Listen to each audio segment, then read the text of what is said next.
Hello, everybody, and welcome to the SimpleBiz360 podcast. We are in episode 2 of a 6-part series. This is called The Experience Economy. Stick with us. We'll see you in a minute.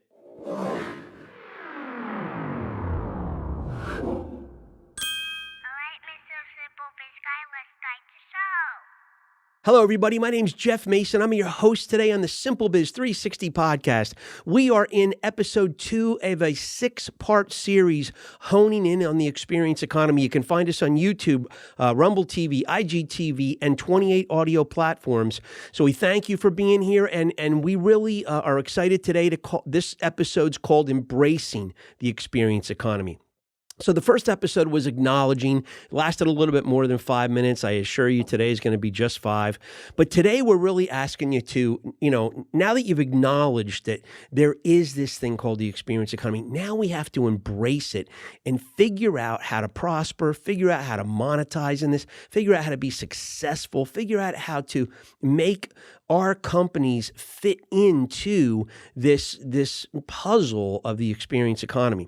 So it's really about answering the call. Okay, if you agree that it's there, it's existing, we have to cater to these experiences that we create with our customers, and this is the way we lead ourselves into repeat and referral business. Then we really ask you to look at your centricity. Is your company stacking the centricities right? And we would really argue that if you are doing things as a customer-centric company, great.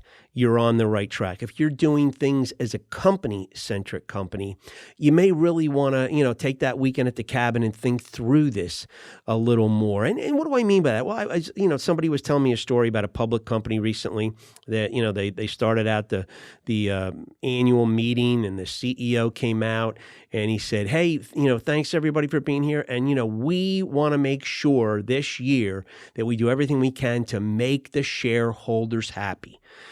Okay, it's a public company. I get it to a degree, but, make the shareholders happy or make the customers happy, and that will result in making the shareholders happy. So I think it was a little inverted. There's a lot of inversion going on out there. And the first thing we would say is if you really want to fit in and you really want to make the experience economy work, what we've seen, what we've read, what we've heard, what we've talked to other people about is the companies that stack the centricities the right way. And if you stack your customer centricity before your company centricity, you're doing the right thing. You're putting the proverbial horses before the cart. And then this whole idea of serving people, we love to go back to the big dig. You want a big company's take on it? Boom. Let's show you Starbucks, 1995. They do the big dig, right? They go on this long research project, their marketing department, to figure out the brand DNA. And they come out of this thing and they realize they're an atmospheric brand. And one day, Mr. Schultz is grabbing a cup of coffee in Seattle from one of the local baristas, and he says, hey, what do you really think that Starbucks DNA is? And you know what this barista said? It's really easy, Mr. Schultz. At Starbucks, we don't serve coffee to people. We serve people coffee.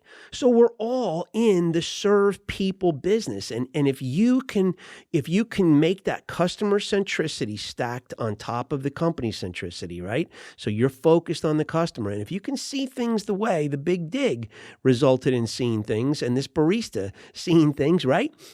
We're all serving people. So if we can go in to this whole developing of a mindset to do business in the experience economy, then a central part to this, and really the epicenter of it, is going to be, embracing it from the customer's point of view and delivering whatever you do, however you deliver it.